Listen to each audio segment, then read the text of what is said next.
In the summer of 1945, troop ships began unloading American servicemen carrying more than uniforms and discharge papers. Inside canvas duffel bags were German pistols, Japanese blades, captured rifles, and military objects their families might not examine for decades. The war had ended overseas. In American farmhouses, garages, hunting cabins, and attic trunks, pieces of it remained oiled, wrapped, altered, or simply unnamed. By the time many of those containers were opened again, the veteran was gone. The battlefield story had thinned into a sentence, a nickname, or no explanation at all. The weapon was still there. Number 14 resembled machinery more than a launcher. Number 7 was a Japanese submachine gun many Americans could not identify. Number 3 was a German automatic weapon whose fate depended on a federal registry created before the soldiers came home. And number 1 was neither the largest nor the fastest. It was the silhouette an entire generation learned to recognize. Before we begin, subscribe. These are 25 World War II bring-back weapons American veterans kept quiet for decades. Number 25, the German flare pistol. At first glance, it looked less like a weapon than a signaling tool. The Luftpistole 34 used a single-shot break-open action, a steel barrel, and a light alloy frame firing 26 6mm cartridges. German troops used colored flares to mark positions, illuminate dark roads, warn airfields, and guide units through confusion. Its unusual proportions helped it blend into post-war storage. On a garage wall, one could hang beside fishing rods, grease guns, or marine equipment and pass for a starter pistol. A maker code, military holster, or surviving cartridge label might be the only clue that it had once sent urgent messages above a battlefield. Missing ammunition did not change what the frame had been built to do, nor did a layer of dust prove the chamber harmless. In Europe, the pistol spoke in colored light. In an American garage, nobody remembered the language. Number 24. The Carcano Model 91. This was the Italian rifle many veterans brought home without treating it like a great prize. The Model 91 used a bolt action, a 6-round end-block clip, and the 5.52mm Carcano cartridge. The original long rifle version stretched roughly 50 inches, awkward for a display but perfectly suited to disappearing across barn rafters. Old grease around the bolt, an arsenal stamp, or a paper tag near the trigger guard could preserve more history than the story attached to it. Compared with German rifles, many Carcanos entered the post-war years with little glamour and modest collector interest. That indifference sometimes kept them intact. A rifle ignored behind winter coats could still be complete, functional, and loaded. Low status did not reduce mechanical consequence. The Carcano survived because nobody thought it important enough to alter, sell, or discuss. Neglect became its camouflage. Number 23. The Luftwaffe gravity knife. This was not a bayonet and was never meant to hang beneath a rifle. The Flieger Kapmesser carried a telescoping blade concealed inside its handle, released so it could be opened with one hand. German flight crews and paratroopers used it to cut parachute lines, harness straps, or tangled rigging when the other hand was occupied. A folding marlin spike gave the tool a second purpose, loosening knots without cutting the cord. Maker marks from Solingen, the shape of the release lever, and the construction of the wooden grips could separate a wartime example from later patterns or reproductions. Its compact mechanism made it look like specialized hardware rather than a combat trophy. That difference matters. It was designed for the moment a parachute, harness, or damaged aircraft became a trap. The blade was not carried for ceremony. It was carried because a few trapped seconds could decide whether an airman walked away. Number 22. The Japanese Type 30 bayonet. The Type 30 was designed for the Arisaka rifle and traveled through the Pacific in enormous numbers. Its long steel blade, wooden grips, and arsenal stamp made it recognizable even after years of rough post-war use. Many lost their scabbards and entered farm life as general-purpose knives. They cut rope, opened feed sacks, cleaned fish, and gathered scratches far from the islands where they had been captured or surrendered. Sharpening could alter the edge, but the mark near the guard often remained. That small symbol could connect a worn utility blade to a specific Japanese arsenal. The strongest evidence was not the family claim that it came from Okinawa or the Philippines. It was the stamp the steel had carried before any American owner touched it. Decades of work changed the surface. They did not change the place where the blade began. Number 21. The Beretta Model 1934. The rifles needed room. This Italian pistol needed only a pocket. Chambered for the 9mm Cordo cartridge, the Model 1934 used a blowback action and a 7-round magazine. A military crest, finish wear, unit marking, or fitted holster could connect one to North Africa, Sicily, or mainland Italy. Its dimensions shaped its second life.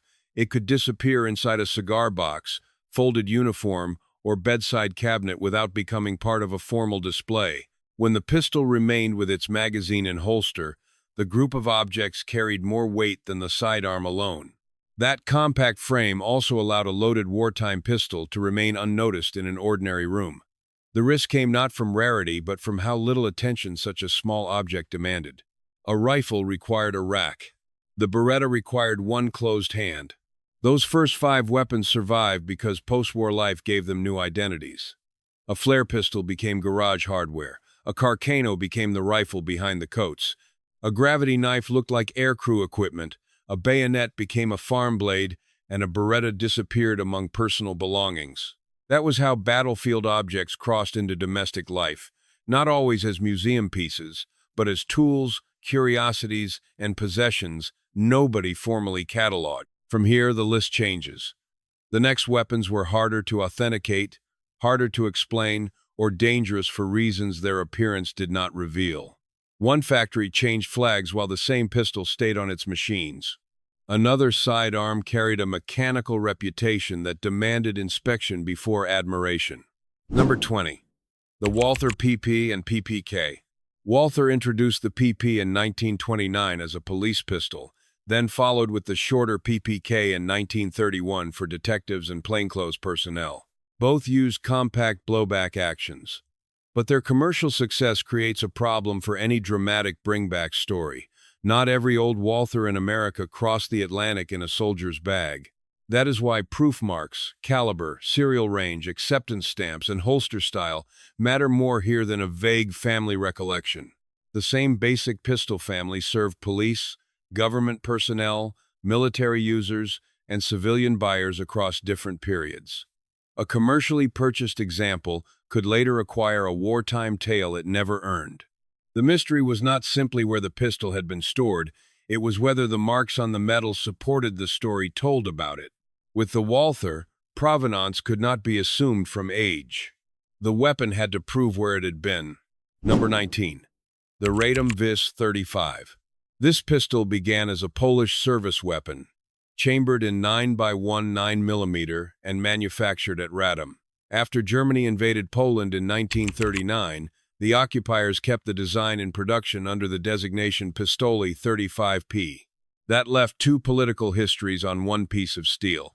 Early Polish markings, German inspection codes, changing grips, and rougher late-war machining could indicate when the pistol was made and which authority controlled the factory. What looked like a German sidearm could still carry the engineering identity of the country Germany had conquered. Its significance did not depend on an invented attic scene. The production changes themselves documented occupation. The same machines, the same basic design, and a different power stamping approval into the frame. The pistol remained Polish by origin. The authority behind its production had been taken by force. Number 18. The Japanese Type 94 pistol.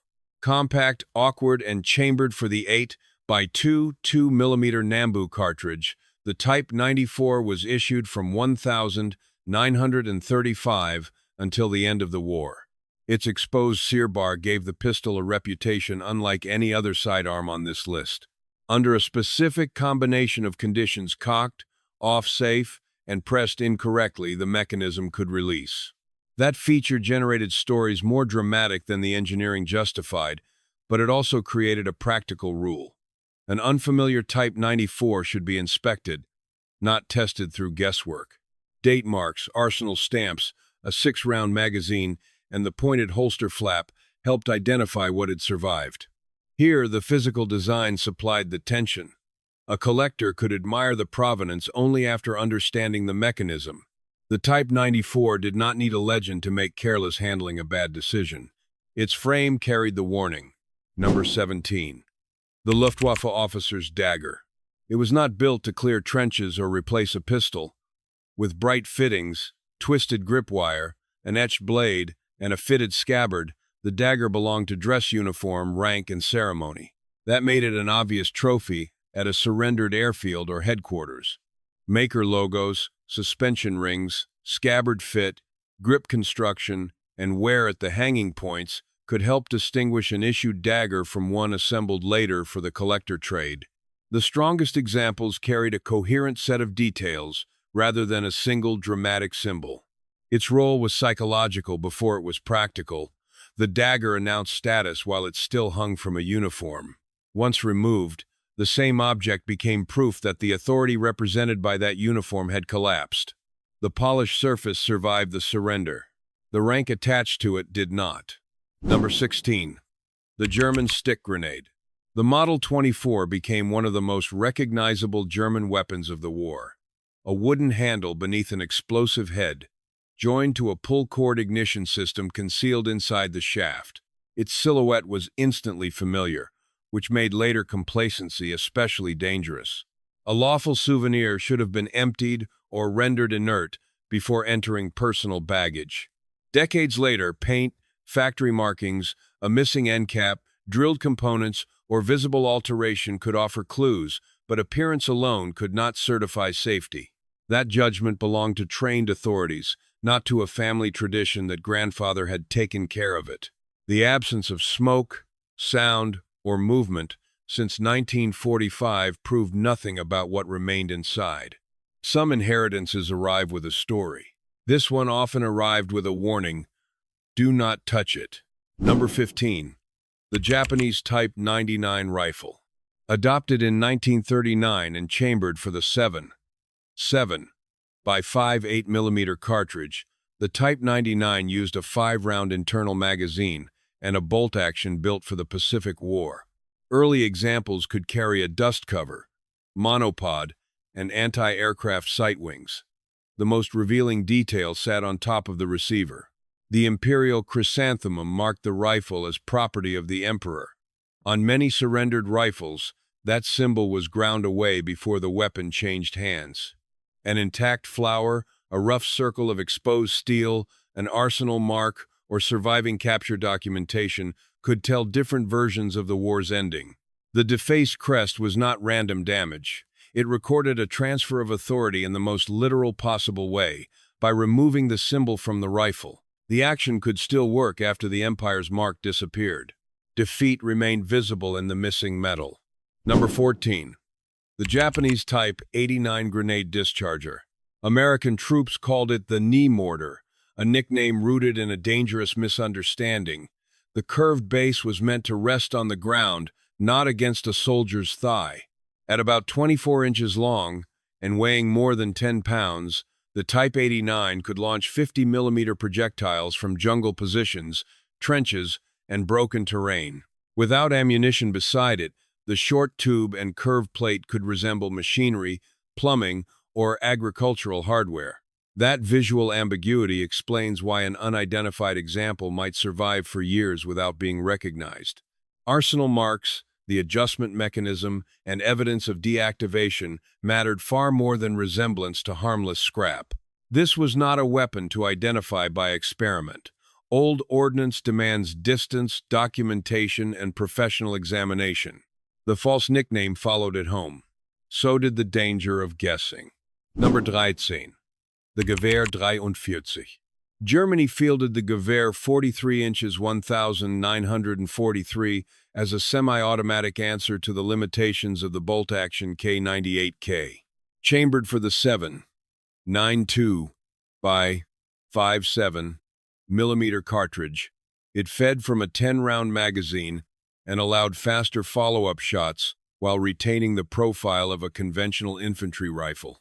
Factory codes such as AC, BCD, and Dove or QV late in the war could identify production by Walther, Gustloff, or Berlin-Lübecker. A scope rail or surviving ZF-4 optic added another layer of evidence, but even an empty rail could show what the rifle had been prepared to become. Placed beside a K98K, the two weapons might look like close relatives. Their actions revealed different military assumptions. One represented the established infantry system. The other showed Germany trying to reach the next one before time ran out. Number 12, the Mauser C96. Few pistols announced themselves as clearly as the C96. Its fixed magazine sat ahead of the trigger. Its slab-sided receiver rose above a broom-handle grip, and its wooden holster could attach to the pistol as a shoulder stock. That transformation made the case as important as the firearm. Matching numbers, caliber markings, sight graduations, and wear inside the wood could reveal whether the pieces had traveled together or were paired later. An intact set preserved not just a pistol but the original logic of the design. The C96 occupied an unusual space, too large and mechanically distinctive to disappear as an ordinary pocket gun, yet portable enough to become one of the most recognizable personal trophies of its era. The wooden case did more than protect the pistol. Locked behind the grip, it changed the weapon. Number 11. The SS Dagger. Introduced in 1933, the black-handled dagger was a ceremonial sidearm of the SS, not a standard battlefield knife. Its blade carried an engraved motto, while the grip displayed the eagle and runic emblem of the organization behind it. That makes provenance essential. Maker logos, RZM codes, scabbard finish, suspension hardware, construction details, and the veteran's identity must support one another. Later reproductions copied the symbols easily. They could not automatically create a credible path from wartime Germany to an American collection. The object should never be framed as glamorous. Its historical force comes from the crimes and ideology represented by the insignia, and from the fact that the regime issuing it was defeated. Collectors may debate authenticity and value. The documentary must remember what the symbols meant. By now, the pattern has changed. A dramatic family story is no longer enough. A ground imperial crest, a factory code, an acceptance stamp, a matched stock, or a specific construction detail can survive after every witness is gone. That is why the next weapons demand closer inspection. They were standard battlefield arms that crossed oceans and then changed purpose. One was cut down and carried into American deer country. Another remained sealed beside a wartime newspaper. A third replaced Germany's most famous pistol without ever replacing it in the public imagination. The stories become stronger when the steel supplies the evidence. Number 10. The Karabiner 98K. Adopted as Germany's standard service rifle in 1935, the K98K used a bolt-action, a 5-round internal magazine, and the 7.92 by 5.7 millimeter cartridge. Receiver codes and dates identified factories that supplied millions of rifles during the war. After 1945, American owners often removed handguards, shortened stocks, or mounted sporting optics. Those alterations converted military rifles into practical hunting arms, but also erased much of their original silhouette. AK-98K could spend years in deer season while the location of its capture disappeared from memory. Yet the proof marks beneath a scope base, the serial on the bolt, and the receiver code could remain. Sporterization changed the rifle's appearance and collector value. It did not rewrite the history built into the action. American hands reshaped the stock. The factory marks kept the older identity. Number 9. The Nambu Type 14. Japan adopted the Type 14 inches 1926, the 14th year of the Taisho era. Chambered for the 8x2 2mm Nambu cartridge, it used an 8-round magazine and carried a profile Americans often compared with the Luger, although the mechanisms were different. A date code, arsenal symbol, numbered magazine, and clamshell holster could preserve a remarkably complete Pacific grouping. When a pistol remained wrapped with old newspaper or oil-darkened cloth, the packing material could add context rather than merely atmosphere. A printed date, place name, or shipping label might reveal when the bundle was last disturbed. Preservation created another concern. An untouched pistol could still hold a magazine, deteriorated ammunition, or mechanical faults hidden beneath the oil. The paper became brittle. The blued steel waited almost unchanged inside it. Number 8. The Walther P-38. Adopted by Germany in 1938, the P-38 was designed to replace the costly Luger as the standard military pistol. It used a locked breech action, an 8-round magazine, and a double-action trigger system that appeared modern beside many earlier service sidearms.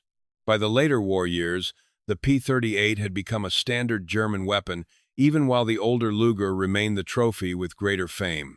Slide codes, production dates, serial numbers, holsters, and numbered magazines could separate a documented grouping from a pistol assembled later from unrelated components. The P-38's strength as a story is not concealment, it is contrast. Germany needed a pistol that was simpler to produce and practical in service. Post-war memory still preferred the more distinctive weapon it replaced. The P-38 did the ordinary work of war. The Luger inherited the mythology. Number 7. The Japanese Type 100 submachine gun.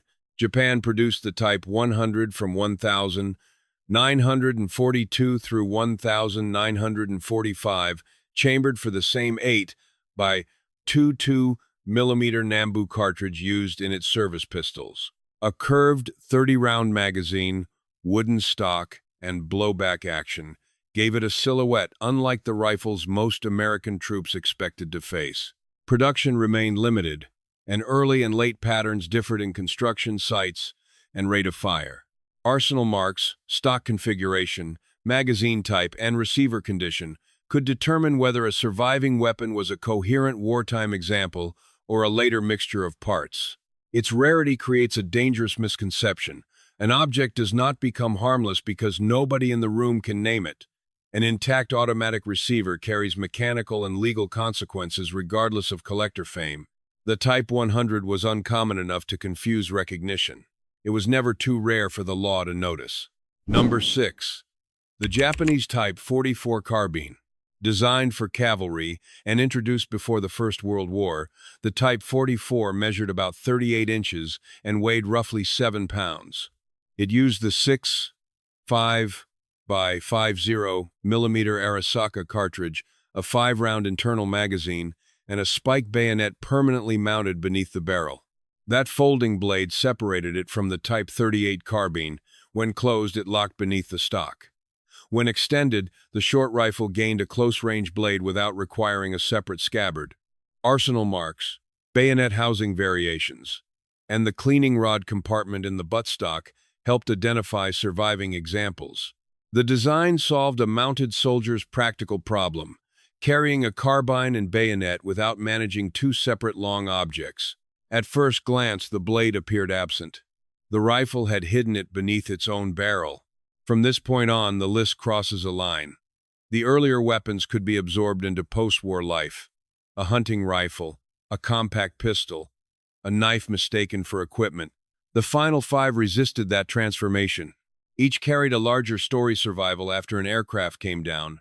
A new theory of infantry firepower, federal restrictions following an automatic weapon into an estate, an ancestral blade separated from its family, and one pistol that became the symbol of the entire bring-back era. Number 1 will not be the heaviest weapon here. It will be the object that turned an ordinary trunk into a family legend. Number 5. The M30 Luftwaffe drilling. Nothing else on this list looked so civilian while serving such a military purpose. Produced by J.P. Sauer and Sohn in 1941 and 1942, the M30 combined 2 12-gauge shotgun barrels with one 9.3 by 7 4mm rifle barrel. Luftwaffe aircrews carried it disassembled inside an aluminum survival case, especially on operations over North Africa. Its polished wood, engraving, and break-open action resembled an expensive sporting gun. Yet the 3-barrel system gave a downed crew access to birdshot, heavier shotgun loads, and a powerful rifle cartridge from one firearm. Sauer markings, matching components, and the original fitted case could establish far more history than an isolated gun. The case preserved the real context. This was not a decorative hunting piece accidentally used by the military. It was emergency equipment selected for uncertainty after a crash. The crew could face hunger, animals, isolation, or an armed patrol. The aircraft carried them into danger. The drilling was built for what happened after it failed. Number 4. The St. G-44. The St. G-44 looked less like the end of World War II than the beginning of modern infantry warfare. Chambered for the 7.92x3 3mm Kurz cartridge, it used a 30-round magazine, selective fire, and a stamped steel receiver. The design placed controllable automatic fire between the reach of a rifle and the compact firepower of a submachine gun. Its designation changed from MP-43 to MP-44 and finally Sturmgewehr 44. Those markings, together with maker codes and receiver construction, could indicate when a surviving example entered the weapon's development. Placed beside a K-98K, it appeared to belong to another generation of infantry doctrine. That contrast made it an extraordinary trophy and an object whose automatic receiver demanded serious legal scrutiny. The St. G-44 was more than a rare German firearm.